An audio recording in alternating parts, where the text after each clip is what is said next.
Kalau saya agak bingung nih dengan tema sekarang ini, memperebutkan cinta.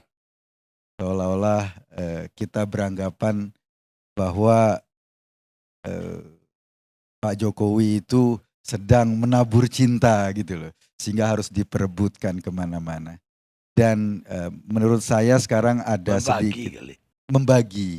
Membagi cinta. Ada sedikit anomali ya. Tahun 2014 Pak SBY itu presiden, dan waktu itu banyak juga ada Pak Prabowo, ada Pak Jokowi tampil. Tapi waktu itu saya perhatikan tidak ada satu partai selain Demokrat yang memasang foto Pak SBY. Kenapa? Karena Pak SBY dianggap adalah kader Partai Demokrat. Sekarang ini agak seru sih. Kita bicara soal Pak Jokowi cenderung ke sana tadi. Bang Riza bilang bahwa kita nggak memperebutkan cinta, tapi ternyata usaha untuk itu jelas kelihatan di publik. Foto saya sekarang bingung, ini yang mau jadi capres Pak Prabowo atau Pak Jokowi? Karena balihonya dua, Pak Jokowi dan Pak Prabowo.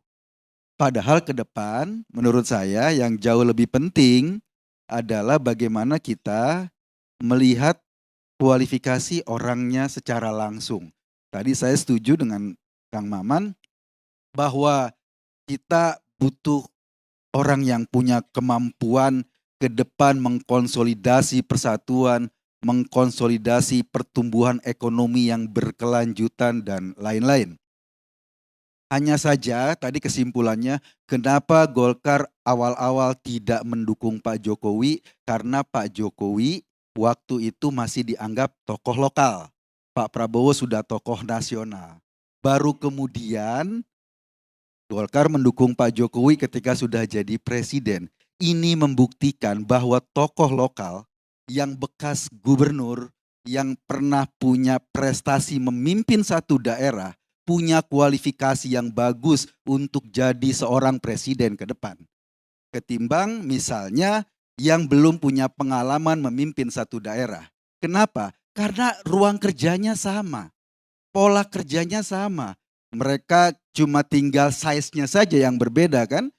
Harus mengurus misalnya soal APBD, harus ke parlemen dan lain-lain. Tinggal di up ruang kerjanya. Ini jauh lebih punya kualifikasi seperti yang diimpikan Kang Maman tadi ke depan ketimbang orang yang belum punya kemampuan itu atau belum punya pengalaman itu. Even dia tokoh nasional. Kalau memang yang kita butuhkan kan bukan ketokohannya, tapi kemampuan kerjanya, tapi kemampuan dia mengeksekusi program, itu yang kita butuhkan. Karena itu Ganjar menurut saya, maksudnya. kenapa? Ganjar maksudnya. Ganjar. Karena itu lebih rasio. Kalau kita membangun logika tadi seperti yang disampaikan oleh Kang Maman, justru pilihannya jadi Ganjar. Kalau logikanya itu yang pertama. Yang kedua, Salah pilih Golkar dong. kalau logikanya seperti tadi, kesimpulannya melompat, gitu loh.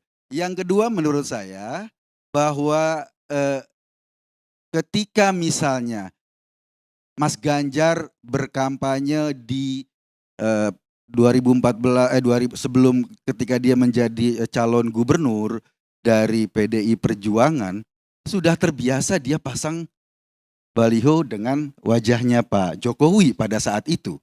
Bukan cuma sekarang, wong Pak Jokowi adalah kader PDI Perjuangan yang jadi presiden, orang nggak akan meributkan ini merebut cinta ya. Enggak. Kenapa? Sama kayak anak masang foto bapaknya atau sama bapaknya, ini nggak ada yang memperebutkan merebut cinta, memang sudah alurnya sudah seperti itu. Jadi ketika ada usaha orang katakanlah yang mau maju tapi kurang percaya diri sehingga harus mendekat-dekatkan dengan tokoh sebelumnya, ini jadi pertanyaan publik. Tadi Bang Rija bilang bahwa ini sosok yang kuat. Kalau kuat menurut saya, sosok yang strong, dia harus tampil sendiri. Karena yang memimpin ke depan itu adalah personal. Pak Jokowi setelah ini, selesai jadi presiden ya sudah. Yang tampil ke depan tadi Pak Prabowo, Pak Ganjar, Pak Anies. Itu yang akan tampil. Dia mengambil keputusan sendiri. Jadi yang perlu didorong adalah kualifikasi calonnya. Bukan presiden mencintai siapa. Yang perlu diperdebatkan adalah itu. Bagaimana kualifikasi calonnya untuk menjawab tantangan-tantangan Indonesia ke depan menurut saya. Itu yang mestinya menjadi bahan diskusi kita. Pertanyaannya sekarang adalah kenapa misalnya Pak Jokowi tetap seolah-olah memberi ruang kepada menterinya, ya kan Pak Prabowo menterinya. Komunikasi antara atasan dan bawahan, ruang yang diberikan itu semata-mata untuk tetap menyatakan bahwa kalaupun ada pilpres di depan mata, tapi pembangunan harus terus terjalan. Komunikasi seorang presiden dengan seorang menterinya harus tetap terjaga. Kalaupun beda partai, kalaupun beda afiliasi politik. Karena tadi yang dipentingkan adalah Indonesia ke depan. Indonesia tidak stuck pada saat nanti pemilihan 14 Februari dan ditentukan siapa pemenangnya, tidak kemudian berhenti, tapi harus terus berjalan. Pembangunan harus terus berjalan, pemerintahan harus terus berjalan. Ini yang menurut saya kenapa bahwa komunikasi antara Pak Jokowi dengan Pak Prabowo harus di mata publik harus tetap kelihatan manis, harus tetap kelihatan indah karena ini komunikasi seorang presiden dengan menterinya. Bayangkan kalau komunikasinya buruk, yang jelek siapa? Yang jelek ya Pak Jokowi. Karena dia presiden dan Pak Prabowo menteri. Lain soal kalau Pak Prabowo bukan menteri. Mungkin kita bisa terjemahkan lain. Gitu lah. Saya pikir itu Pak Karni, terima Jadi kasih. kira-kira Pak Jokowi dekat sama Prabowo itu karena fungsi tadi ya. Karena fungsinya Pak Prabowo sebagai menteri dan Pak Jokowi sebagai presiden. Bukan karena Pak Jokowi mencintai Prabowo ya. Ya mencintai kan baliho-balihonya kan Pak Jokowi nggak pernah pasang baliho bareng Prabowo, yang pasang dari Pak Prabowo gitu loh. Oh begitu. Iya kan? Yang pasang Bang Karni itu masyarakat luas.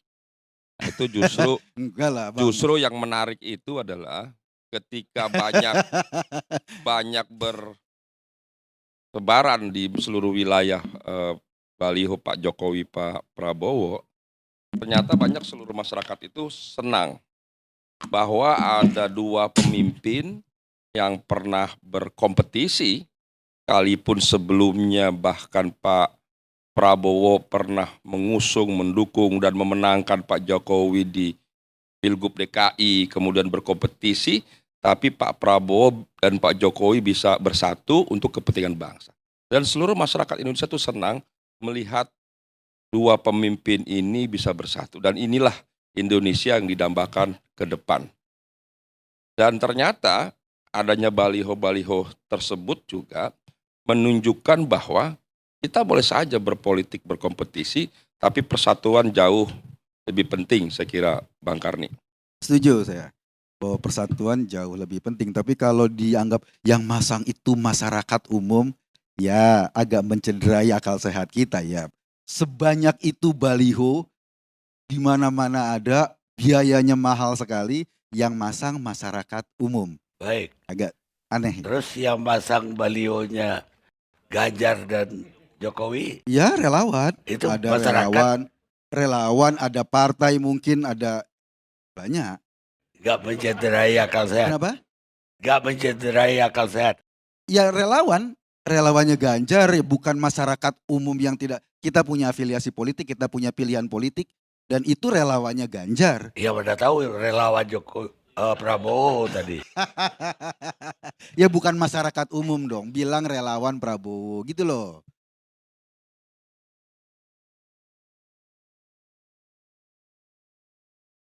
Ada perintah seperti itu.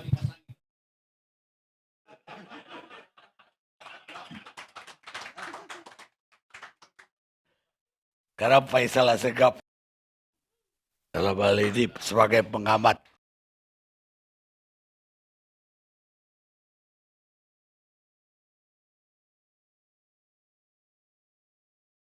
Terima kasih Bang Karni. Sejak tadi, cuma saya belum tahu mau nanya soal apa. Soal baleho, soal kasur atau Bukan. ranjang apa? Soal tema. Oh, soal tema. Yang sudah pasti kalau perebutan cinta antara Prabowo dengan Jokowi, Ganjar dengan Jokowi, yang paling cemburu itu Ibu Megawati. Ya paling apa? Cemburu. Kenapa? Ya karena belakangan ini kita lihat ada reaksi kecemburuan yang luar biasa. Di luar tarik menarik cinta kan. Ada ekspresi tiba-tiba Ibu Mega itu. Bu Mega cemburu ke Prabowo atau cemburu ke Ganjar? Cemburu soal cinta tikus-tikusan di lingkaran istana itu yang tidak jelas. Artinya bagi-bagi cinta itu Ibu Mega Ya. cemburu. Kalau publik melihat ini cinta terlarang, ini kan petugas partai milik Ibu Mega.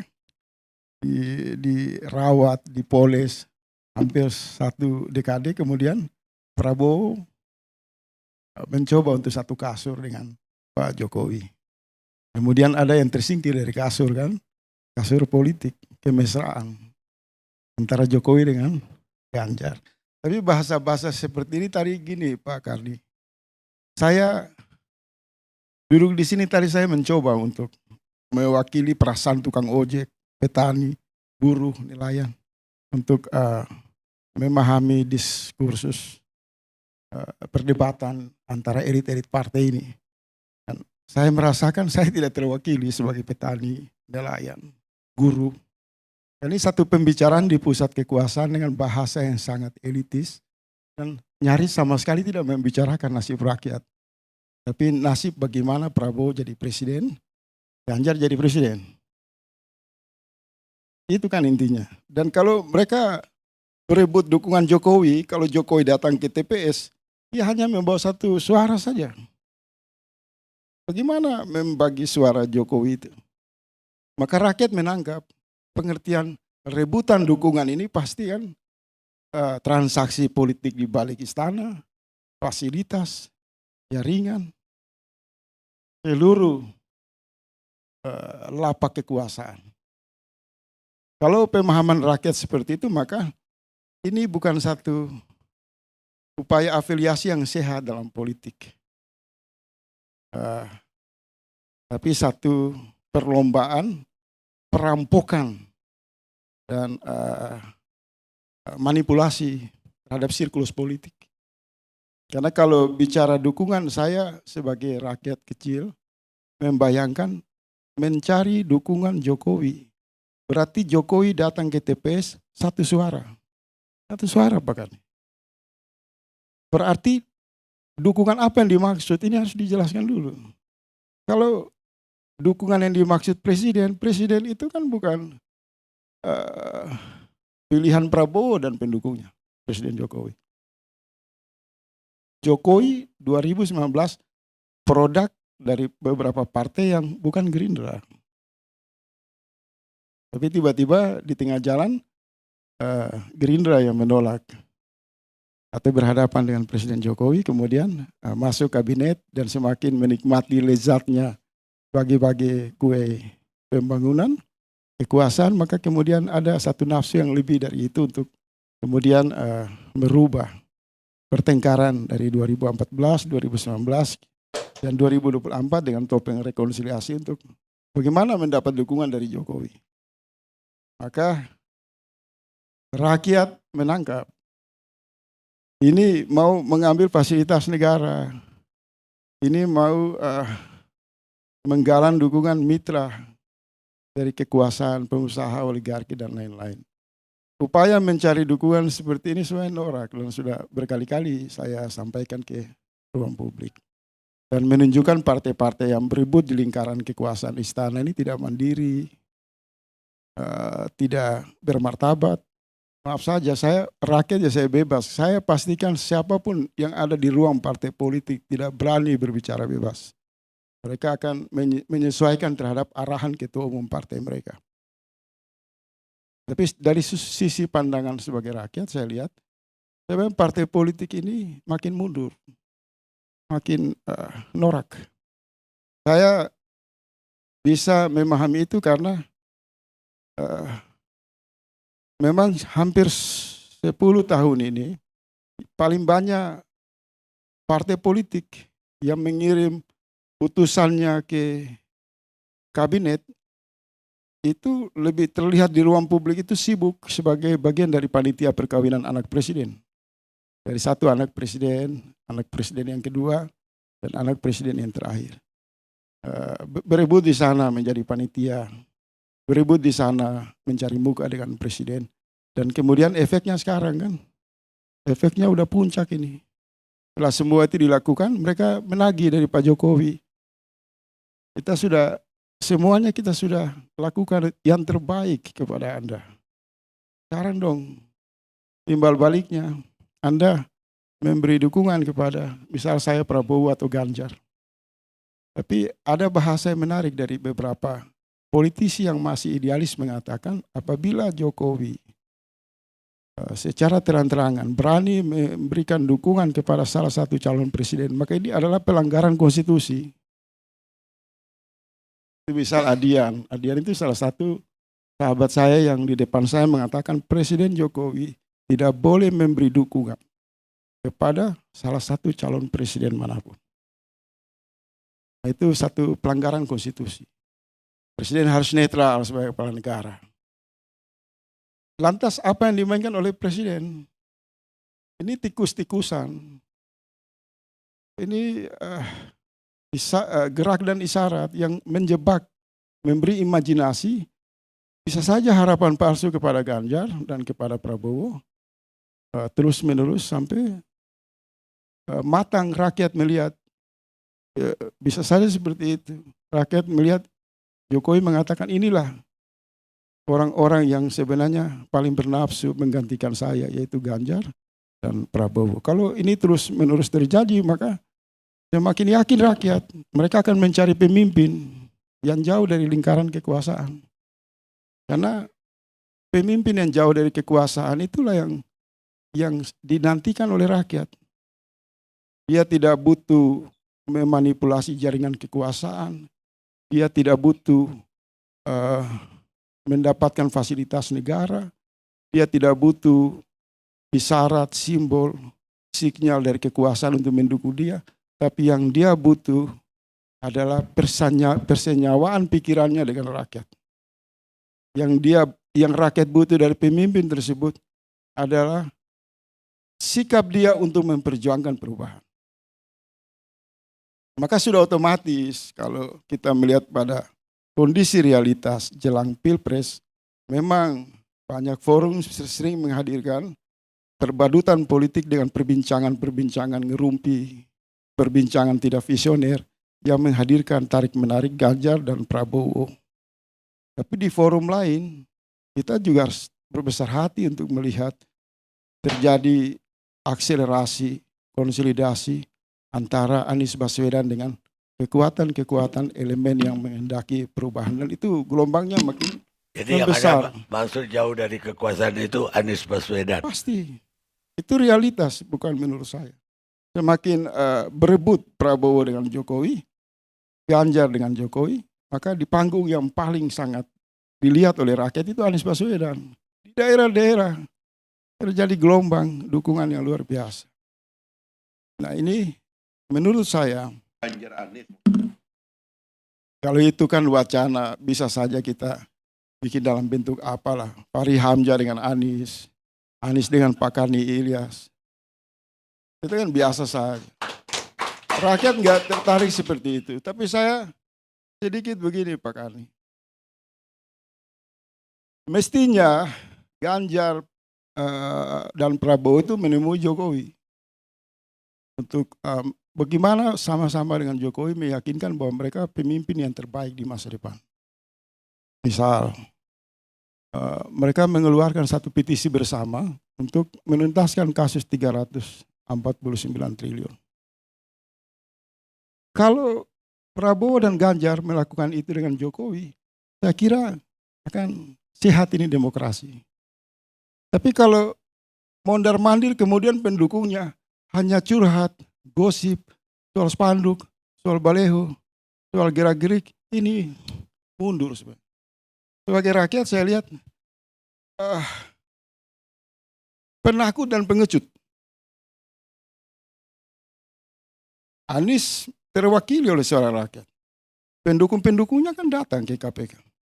Riza Ramli, Amin Rais, termasuk di sini kan Faisal Assegaf.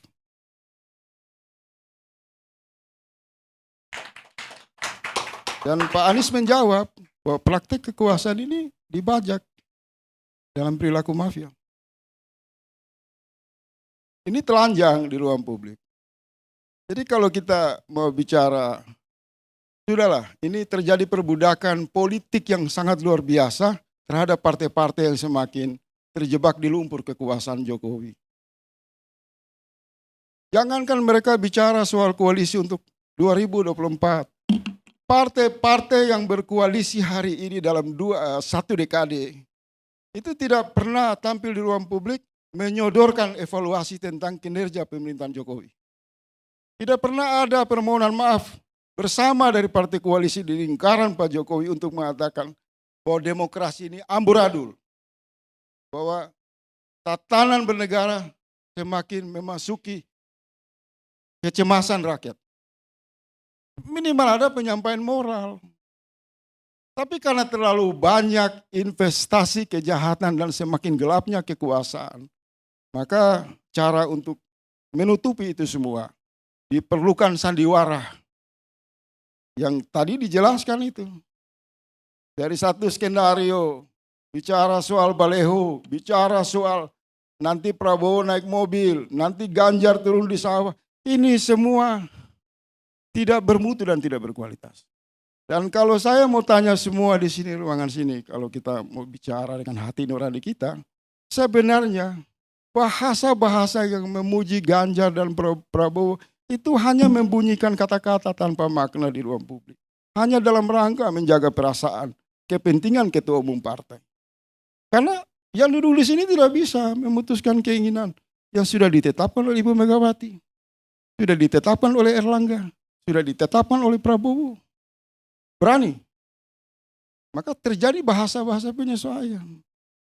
Sudahlah, kita perlu untuk Indonesia ke depan yang lebih bagus, harus dimulai dengan bicara yang jujur. Baik, Jujur. baik, Reza. Bicara apa adanya.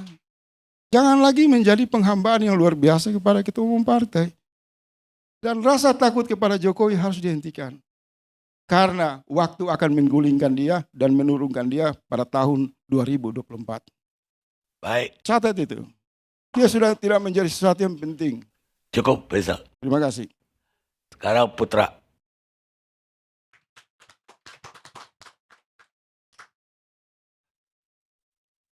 Pertanyaan sama Pak Karni. Sama. Oke Pak Karni, terima kasih. Saya ini memang sepakat dengan tadi yang disampaikan oleh Bang Faisal tentang substansi ya. Saya di politik memang belum lama, tapi sebagai wartawan memang suka gregetan soal masalah substansi ini. Ya, makanya ketika diundang ke ILC, kita ini sebenarnya minta izin Pak Karni untuk bisa datang. Karena memang kita ini lagi sama rakyat. Rakyat Jakarta Timur. Lagi ngurusin sekolah mereka. Karena ini masuk-masuk sekolah, terus bagaimana mereka kebutuhannya, beasiswanya dan lain sebagainya. Yang kedua Pak Karni, kami lagi mikirin kemarau. Ini ada El Nino. Ya, lagi mikirin kemarau. Jadi ketika bicara tentang dansa-dansa politik dan lain sebagainya, mohon izin kita yang di akar rumput agak kurang tertarik. Ya ngurusin yang ini. Jadi sepakat tadi yang disampaikan, udah cocok itu. Apalagi kalau ngomong dengan rakyat, mengakar dengan rakyat. Sehari saya itu bisa ketemu 500-750 orang Pak Karni. Ya, diskusi, ngobrol, mendengarkan masalah mereka dan lain sebagainya. Buat saya itu sesuatu hal yang luar biasa. Karena waktu jadi wartawan gak banyak ketemu rakyat Pak Karni. Banyaknya ketemu elit. Ya, jadi sekarang ketemu rakyat memang itu yang menjadi tugas dan tanggung jawab kita. Tapi kemudian kita ada di forum ini tentunya Pak Karni ini menjadi satu catatan buat kita di PDI Perjuangan. Bahwa apa yang dilakukan oleh Pak Jokowi selama 9 tahun terakhir ini dan telah disurvei berkali-kali, ditanyakan oleh masyarakat tentang kepuasan terhadap kinerja Pak Jokowi, baik itu di bidang ekonomi, bidang politik, hukum dan lain sebagainya, itu kan mencapai satu tingkat yang cukup luar biasa yang tinggi, gitu ya. Kalau kita lihat survei SMRC yang terakhir dengan 5.000 responden yang baru dirilis hari ini, bagaimana masyarakat mengatakan bahwa 44% mereka yakin bahwa penerusnya adalah Pak Ganjar gitu loh. Nah, buat kami ini bukan masalah cinta atau tidak cinta, ini estafet Pak Karni. Ya, ini estafet kepemimpinan yang memang sudah dirancang gitu ya sejak tahun 2014 ketika kita menyiapkan Pak Jokowi untuk menjadi calon presiden. Jadi ketika ada dansa-dansi, gonta-ganti pasangan, terus muter sana muter sini dan lain sebagainya, ya kita melihat aja, menyaksikan, menikmati. Tapi jangan salah, komunikasi politik jalan terus. Mbak Puan bisa ketemu sama Pak Erlangga, Pak Ganjar bisa ketemu sama Caimin, Mbak Puan bertemu juga dengan Pak Luhut dan lain sebagainya. Jalan komunikasi, nggak boleh kaku kita. Ya, kita membangun Indonesia ini seperti yang tadi Kang Maman sampaikan ini sama-sama, gitu ya. Kita mau berkarya juga sama-sama. Bukan berarti kita ini tiba-tiba ada silo-silo kotak-kotak, enggak lah. Ya, Pak Jokowi kan adalah bukti dari kader PDI Perjuangan yang merangkul semua. Ya, kalau katanya PDI Perjuangan sikapnya tertutup, tidak mau berteman. Loh emang Pak Jokowi persamaannya apa sama saya? Kalau buka dompet sama-sama pegang KTA Pak Karni. Itu doang persamaan kita. Sama-sama pegang KTA PDI Perjuangan. Beliau itu bisa terbuka seperti itu menjadi presiden dari semua partai. Terus bisa komunikasi bahkan bisa merangkul dengan Pak Prabowo. Mohon maaf Bang Riza, kita masih ingat bagaimana dulu kita berhadap-hadapan di tahun 2014. Ngeri-ngeri sedap gitu ya. Asik banget waktu itu pertarungannya. Dan bahkan banyak menciderai juga nilai-nilai bahkan moralitas kita lah, tradisi kita. Sampai Pak Karni juga harus cuti ya dari pemimpin redaksi kan. Itu kan karena saking ngerinya pertarungan di 2014. Tapi itu selesai Pak Karni semuanya. Dan jangan salah, itu kan lahir dari pengkaderan dan pendidikan yang memang dilakukan di partai kita gitu loh Pak Karni. Saya mau menceritakan sedikit aja. Kalau tadi bicara tentang cinta dan lain sebagainya, buat kami ini adalah estafet gitu ya. Saya baru tahu dan baru paham ketika masuk, ternyata memang seperti halnya di televisi, pendidikan itu dilakukan terus. Pendidikan, pelatihan, bimbingan teknis dan lain sebagainya. Nah kemudian Pak Karni, ketika pendidikan itu kita berbaur. Ya, makanya waktu itu saya bisa duduk sama Mas Gibran, saya bisa duduk dengan Pak Ganjar, saya bisa duduk dengan Pak Koster, saya duduk dengan Mas Menteri Wakil Menteri Dalam Negeri. Karena kita sama, kita bikin pelatihan sama-sama. Duduk sama-sama ngobrol dalam pelatihan di Lenteng Agung. Nah itu pun terjadi sama Pak Ganjar dan Pak Jokowi dari tahun 2002. Ketika Pak Jokowi jadi wali kota Solo, Pak Ganjar jadi anggota DPR Komisi 4. 10 tahun mereka bersama. Wali kota lanjut gubernur, DPR gubernurnya bareng. Pak Jokowi duluan, Pak Ganjar setahun kemudian. Jadi bisa dibayangkan bagaimana kolaborasi, pembicaraan, diskusi yang mereka lakukan. Baik itu di ruang-ruang kelas ataupun juga dalam pertemuan-pertemuan mereka. Sebagai anggota dewan dan kepala daerah dan sesama kepala daerah. Bahkan merancangnya untuk memperbaiki Jawa Tengah dalam konteks infrastruktur. Waktu itu Pak Jokowi jadi presiden, Pak Ganjar dari Jawa Tengah. Itu dilakukan ketika mereka sama-sama jadi gubernur. Nah, jadi ini yang menurut saya adalah satu hal yang buat kami ini bukan masalah tadi ada cinta palsu lah, berbagi cinta lah, ini segala macam. Ini masalah tongkat estafet saja yang memang sudah didesain gitu ya. Dan sudah kita lihat bahwa kaderisasinya itu jalan. Dan terus terang kami juga bangga gitu Pak Karni. Ya, bahwa Pak Jokowi itu bisa berbagi, bisa menjaga konstelasi positif yang ada di kabinet. Ya, coba bayangkan kalau Pak Jokowi itu secara nyata-nyata, kalau orang Jawa bilang katanya cetowelo-welo, terang benderang, tiba-tiba menyatakan keberpihakannya kepada juniornya Pak Ganjar. Itu kan bisa terjadi ketidakstabilan mungkin dalam suasana kondisi psikologis yang ada di kabinet. Jadi tidak enak semuanya. Tapi kan Pak Jokowi bisa menjaga itu. Yang prioritas adalah pemerintah tetap fokus melayani rakyat. Itu penting loh Pak Karni, itu penting. Makanya saya mengingatkan kembali pada Pak Karni, kami itu yang terakhir mengumumkan calon presiden supaya nggak ganggu kerja Pak Jokowi. Nggak perlu 1 tahun sebelumnya, nggak perlu 9 bulan sebelumnya dan lain sebagainya gitu loh. Ini kan ada kaitannya dengan itu.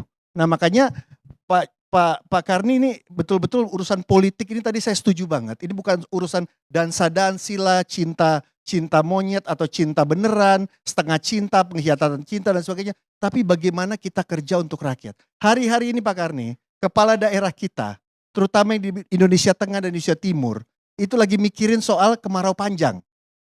Ya, jadi nanti kalau ini tayang ya harus dikirimin Pak Karni. Sehingga kalau enggak mereka lagi fokus kerja nih. Bukan mikirin soal koalisi, kerjasama politik. Enggak. Hari-hari ini enggak. Hari-hari ini kita mikirin kemarau Pak Karni. Bagaimana pengganti dari bahan pokok yang harus disiapkan oleh para kepala daerah. Karena yang harus kita kelola, yang harus kita komunikasikan banyak Pak Karni. Kabupaten kota ini banyak. Bukan cuma ngurusin siapa yang menjadi cawapres. Kan show must go on. Harus ada yang tetap ngurusin rakyat. Termasuk saya kesini meluangkan waktu 3 jam, berarti ada yang dikorbankan gitu kan ya. Waktu saya untuk berkomunikasi dengan masyarakat dan memperjuangkan mereka. Jadi gitu kira-kira Pak Karni yang mau saya sampaikan. Terima kasih.